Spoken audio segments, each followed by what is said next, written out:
Dans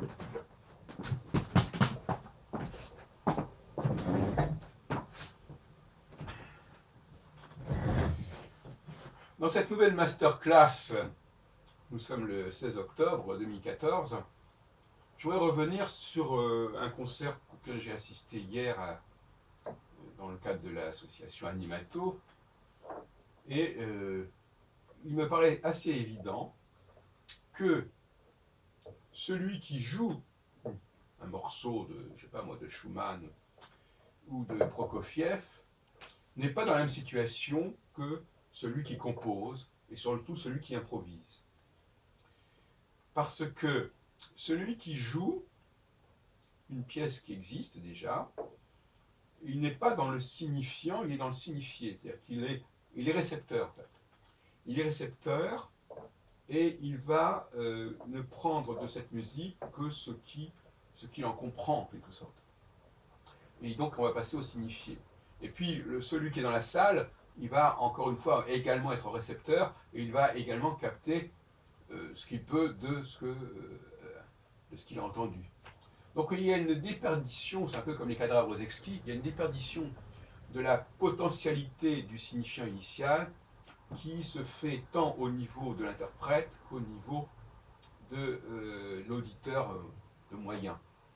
Donc je veux dire par là que la puissance du signifiant, avec tout ce que ça peut représenter d'irresponsabilité, c'est-à-dire que celui qui est moi je dis toujours l'arbre fruitier ne goûte pas ses propres fruits. La puissance du signifiant, elle est illimitée en quelque sorte. C'est le mot signifiant d'ailleurs qui veut dire c'est un participe présent, donc c'est un potentiel absolu total. Alors que le signifié, c'est déjà quelque chose qui a été canalisé, qui a été cloisonné, qui a été déterminé. Donc quand je fais ça, je ne suis pas en train d'interpréter. Je ne suis pas en train de jouer un morceau à ma façon. Je ne sais même pas ce que je fais. Je suis irresponsable. C'est-à-dire je produis un objet. Je produis un objet, je laisse cet objet naître, mais je n'en suis pas responsable, et donc par conséquent, la puissance de l'objet est beaucoup moins filtrée, beaucoup moins décantée, si l'on peut dire, que lorsque j'interprète un morceau.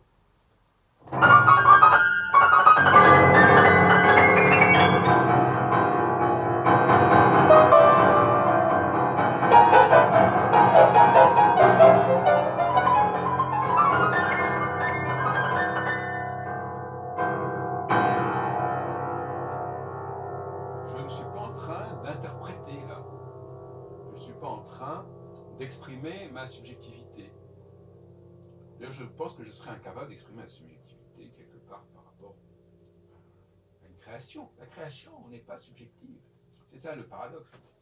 Elle émane du sujet, mais le sujet, quelque part, il est instrumentalisé par son acte même de création. Je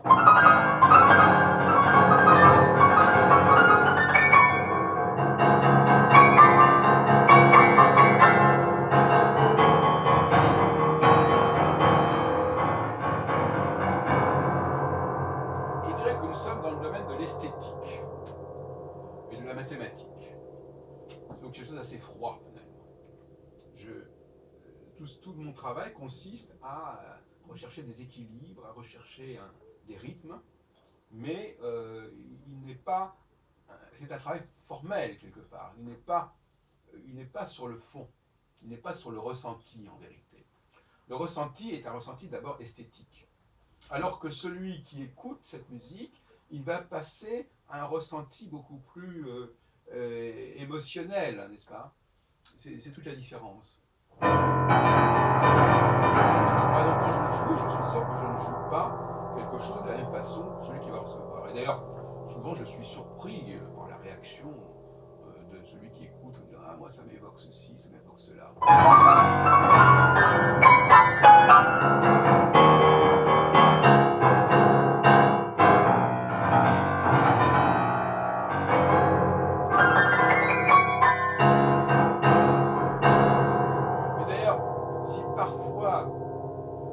m'est arrivé, mais rarement, de vouloir exprimer quelque chose, c'est moins bon.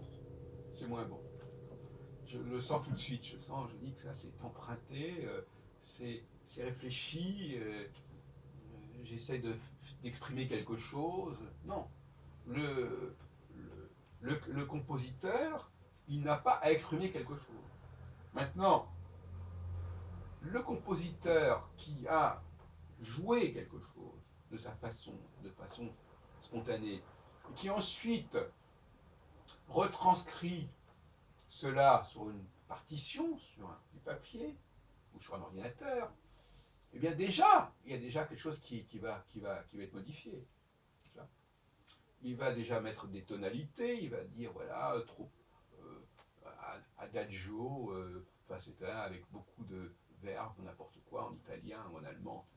Bon, il va déjà se mettre en situation de récepteur.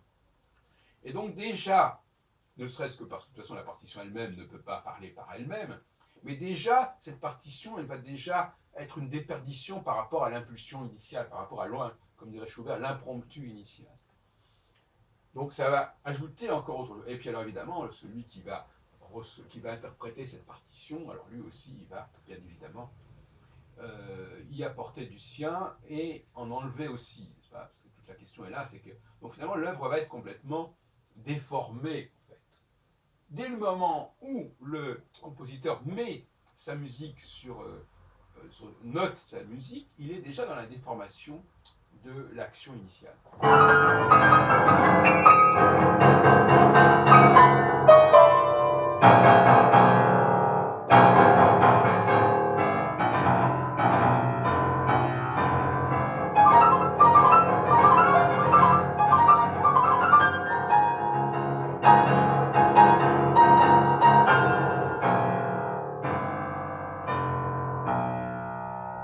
Alors, bien entendu, je produis un objet musical.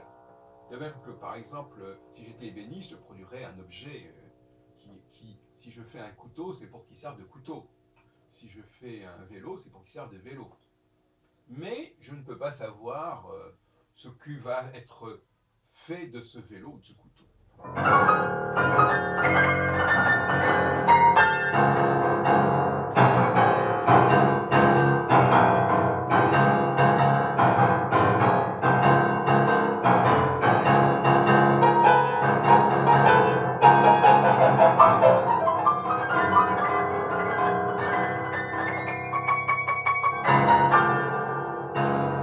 Moi, pour dire la vérité, je trouve que la sensation de puissance est plus forte quand il y a quelqu'un qui improvise que quand il y a quelqu'un qui joue. Parce que c'est ce qu'on pourrait appeler en anglais second hand. C'est de la seconde main, c'est de la troisième main, c'est déjà de la fripe en quelque sorte, pour parler en termes de vêtements. Donc je trouve ça tout à fait regrettable. Il n'y a pas la même puissance que celui qui, je ne dirais même pas compose, mais qui improvise, c'est-à-dire qui accouche de cette œuvre immédiatement, hein, devant vous. C'est un accouchement devant, en public. À moins que ce soit une conception, à ce moment-là, ce serait le public qui serait lui-même fécondé, etc., etc.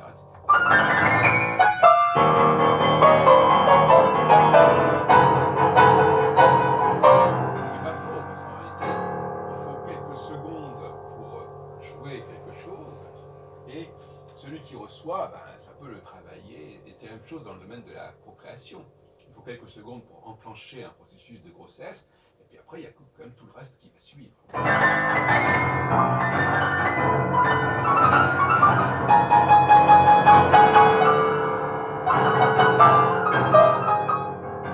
Moi-même qui suis mélomane, donc je sais ce que c'est que recevoir de la musique, je sais ce que c'est que ressentir la musique, et c'est pas du tout la même expérience que le fait de produire de la musique. Et par conséquent, on ne peut pas produire des vocations, enclencher des vocations de compositeur à partir de quelque chose qui est interprété et qui est lu. Il faut que les gens, les jeunes notamment, assistent à des productions spontanées, improvisées, impromptues, pour qu'ils captent ce qu'ils peuvent faire eux-mêmes. À savoir que le compositeur, il n'est pas responsable. Il n'est pas responsable des résultats que ça produira. Et ça n'est pas son affaire. Et donc, il ne faudrait pas qu'on compose en disant ah oui, mais qu'est-ce que ça veut dire? Qu'est-ce que je vais dire? Quel message je vais émettre? Non, c'est pas le problème. Il laisse ses mains jouer, il recherche des tonalités comme un ordinateur l'autre.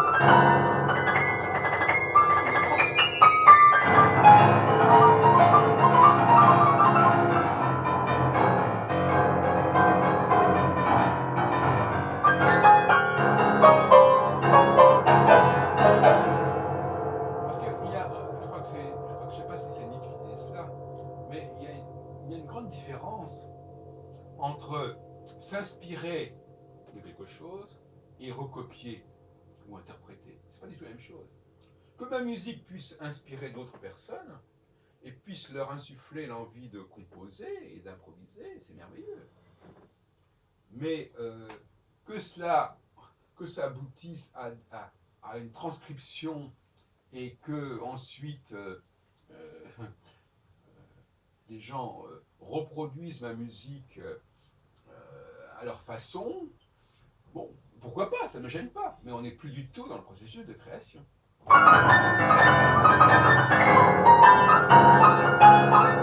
processus de création implique une sorte de non-visibilité, c'est-à-dire que je ne sais pas où je vais. Hein, je ne sais pas où je vais. Donc c'est ça l'idée, c'est l'inconnu. Je suis dans l'inconnu de ce qui va se jouer, de ce que je vais jouer, de ce que je vais produire avec mes mains, voilà, ou avec mes pieds, n'importe.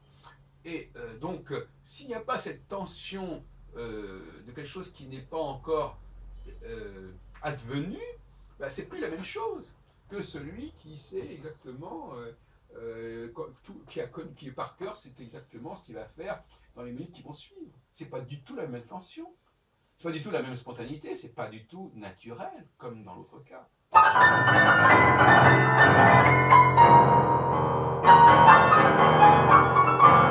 je dirais que les gens qui sont bloqués au niveau de la composition musicale et de l'improvisation musicale sont des gens qui ne peuvent pas se lancer dans l'inconnu. Ils ont besoin de savoir où ils mettent les pieds, ils ont besoin que ce soit déjà balisé. Ça les condamne, évidemment.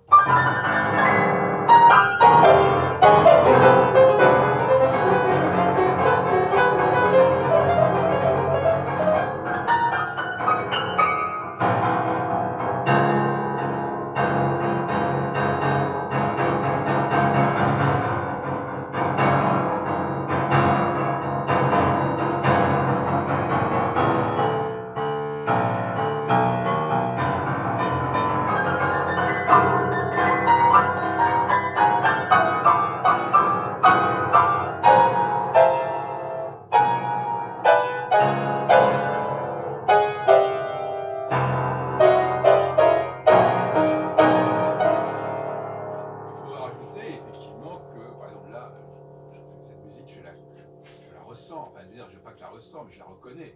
C'est ma musique. Je reconnais mon style, je reconnais mes notes, je connais mes tonalités. Mais je ne sais pas ce que cette combinatoire va provoquer. Mais il est un fait que le matériau que je vais utiliser, pour n'importe quel compositeur, moi-même, j'étais toujours tout à fait capable de reconnaître de qui était tel morceau. Ce qui veut dire qu'il y a des repères. Mozart, on reconnaît du Mozart, on connaît du Schubert, on connaît du Prokofiev, on reconnaît du Bartok, on connaît du Debussy. Bon, parce que il y a des éléments qui reviennent, il y a des sonorités, il y a des combinatoires qui font partie du style du compositeur. Et ça, effectivement, on peut quand même s'appuyer là-dessus. Il y a effectivement cette possibilité de récurrence. Le compositeur lui-même, il n'est pas complètement. Il maîtrise quand même ce qu'il fait. Je veux dire, pas complètement, mais enfin, les choses ne lui échappent pas à ce point-là sur le plan formel. Je dis bien sur le plan formel. Et la seule exigence qu'on ait par rapport à un compositeur qui improvise, c'est la maîtrise formelle. Hein, c'est-à-dire qu'il sait ce qu'il fait, il sait ce qu'il cherche, il ne sait pas ce qui va sortir, mais il sait le genre de choses qu'il a envie de produire. Mais c'est sur le plan formel.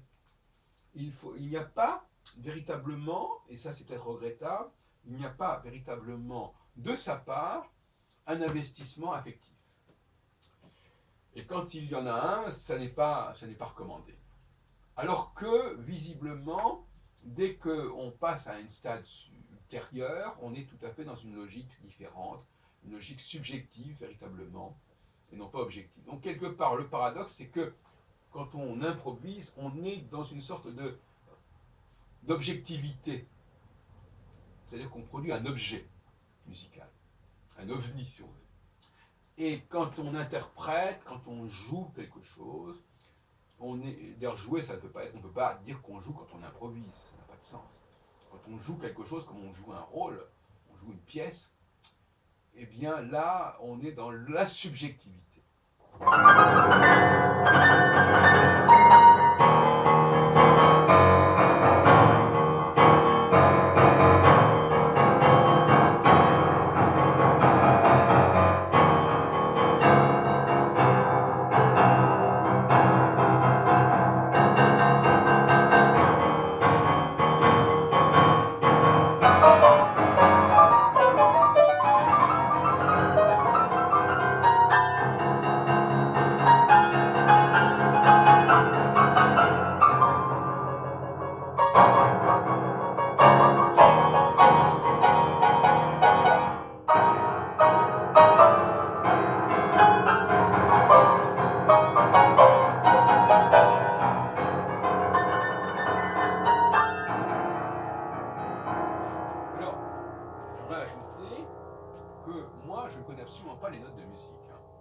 Je ne sais absolument pas quelle note je joue. Je suis incapable de reproduire au piano la moindre musique que je connais. Je peux la siffler, effectivement, mais je ne peux pas la reproduire. Donc, je n'ai aucune connaissance. C'est pas que je n'ai pas appris à un moment donné, en tout cas, j'ai complètement oublié tout ce que j'ai appris. Et donc, le piano, je ne connais pas les notes, je n'ai pas envie de les connaître.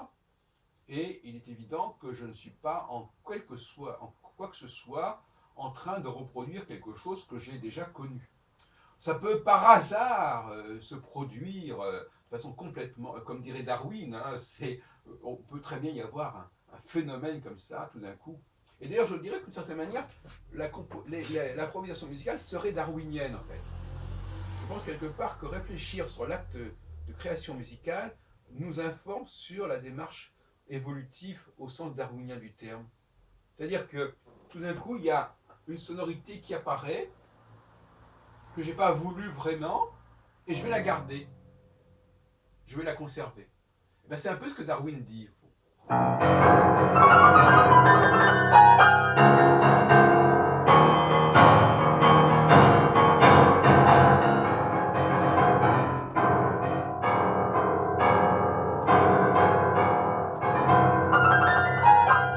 Donc progressivement, au cours des années, je suis un peu comme l'humanité qui évolue et qui quand même emprunte progressivement une certaine direction qui est nouée au fait qu'il y a des choses qui passent bien, qui sont retenues, qui vont revenir. Et donc, quelque part, ce que je joue aujourd'hui, c'est déjà un phénomène, disons, de sélection naturelle. Il y a des sons qui ne sont pas retenus, il y a des sons qui sont retenus, qui sont mis en avant, parce que ceux-là nous paraissent, alors là, effectivement, ce sont des choix peut-être, qui nous paraissent comme plus porteurs, plus intéressants. Et Darwin dit un peu cela, il dit, oui, bon, finalement, l'humanité, de temps en temps, elle produit quelque chose qui va être retenu, qui va être considéré comme un pattern, comme un progrès, comme quelque chose qu'il faut suivre. C'est la même chose. Je ne sais pas si quelqu'un a déjà écrit sur les rapports entre création musicale et évolution de l'espèce humaine. En tout cas, voilà que ça sera fait maintenant.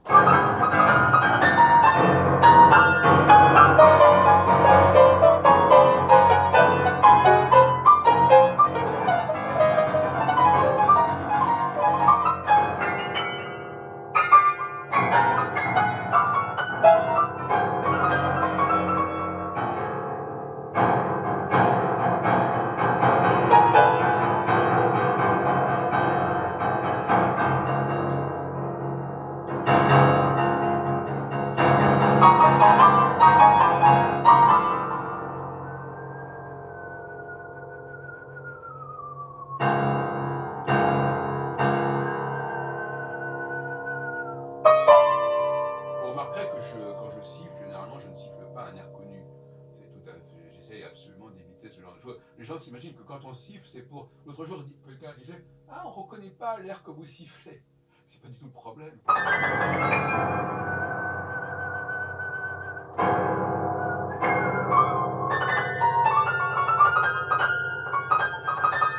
Mais effectivement, le danger du sifflement, c'est que c'est relativement tentant de reproduire un air connu, et il faut justement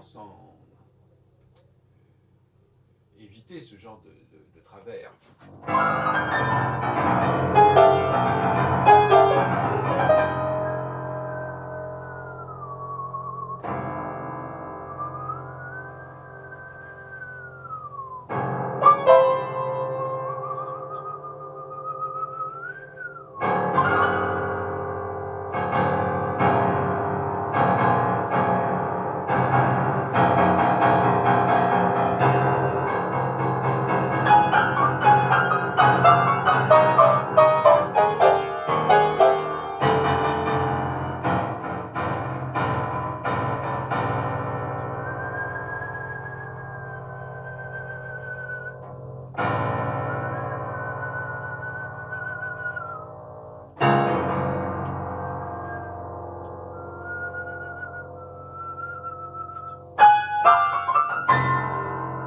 Il est clair aussi que dans le cas du sifflement, eh bien, là aussi, je suis à l'affût. Je commence à produire un son. Parfois, ce son, je ne sais pas, pour raison alimentaire, parce qu'on est ça dépend de notre état de santé, il n'est pas prévisible. Il n'est pas forcément d'ailleurs intéressant. Il y a des moments où j'ai l'impression que mon sifflement n'est pas intéressant. Donc à ce moment-là, je n'insiste pas. Je fais quelques tentatives et puis ça s'arrête là, jusqu'à la prochaine fois. C'est-à-dire qu'effectivement, il y a là un élément de surprise. Voilà, qu'est-ce qui va sortir de mes mains, qu'est-ce qui va sortir de ma bouche en ce moment, ici et maintenant. Et c'est ça aussi que je fais partager. C'est comme une sorte de chasse, de safari. Je fais partager à ceux qui écoutent cette espèce de tension, d'attente. J'observe les choses et je les capte et je les capture. Et ça, c'est quelque chose qui n'existe absolument pas, évidemment, dans l'interprétation traditionnelle des œuvres musicales.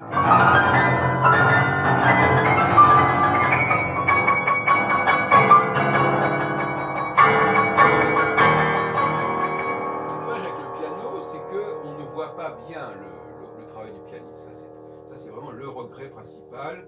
On voit un violoniste jouer, un pianiste il couvre, il fait obstacle avec son propre instrument en général, et il n'y a que des angles très très limités où on voit vraiment le jeu se faire. Et il est donc absolument essentiel, à mon avis, de filmer le pianiste. Il faut que toute performance pianistique soit filmée, et filmé de façon intelligente, c'est-à-dire qu'on voit les mains, on voit le visage, et que ce soit bien entendu reproduit sur écran, sur grand écran.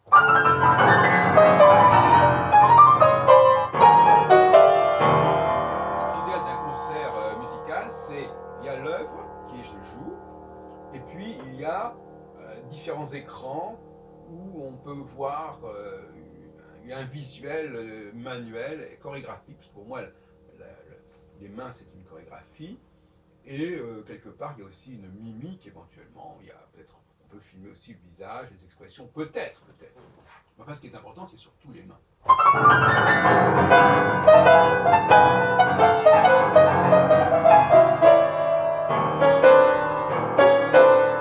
pourrait d'ailleurs imaginer que les notes musicales soient également données au fur et à mesure par le piano, puisque dès qu'on appuie sur une note quelque part, il peut y avoir le piano qui enregistre cette note. Donc on peut éventuellement donner un parcours musical. On peut même donner à la limite, la structure, la radiographie, la radioscopie musicale au moment où l'improvisation se fait.